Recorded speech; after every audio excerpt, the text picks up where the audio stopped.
Hey parents, this is Kit Bogan. I was so happy to get to be the Bible speaker for your kids for this week of Junior 2 at Lake Lundgren Bible Camp, and I wanted to make sure you knew what I was talking about so you can keep following up with your kids. This was a slow burn over 4 sessions to really hit the heart of the gospel. The theme was for the king. So we started off by talking about how God is king. Not a president, not somebody that we elect, but he's king because he made the whole universe, made everybody and everything that's in it, and he's a good king. In fact, if he changed it all, then it would have to be a change for the worse. But he's perfect, he's unchangeable, and this God calls us into his kingdom. That was all in session 1.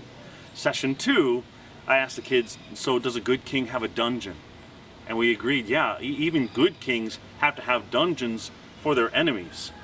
And so even though God is calling people into his kingdom, what happens if we're not living like people in his kingdom?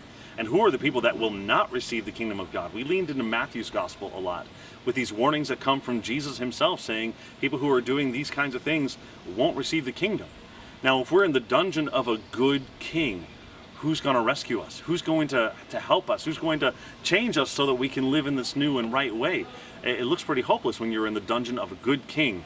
And I made the kids wait for a day till I got to bring the great news. Jesus is the one who rescues even his enemies from the dungeon. We looked at 1 Corinthians chapter 6, those verses that say, these people won't inherit the kingdom of God, and such were some of you, but you were washed.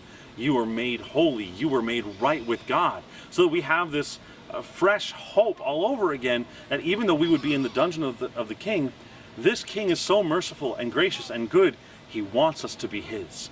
And that's where I left it with the kids too, to say if Jesus came and invited you to leave the dungeon, would you go with him?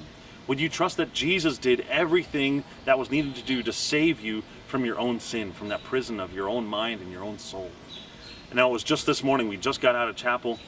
We said if God has done all this for us, if he's a good king and Jesus has set us free from this dungeon, how will we then live? We're supposed to live like those who have been set free. Jesus frees us to live for the king. And that's where we're counting on you, mom and dad, or parents or guardians or grandparents, whoever's watching this.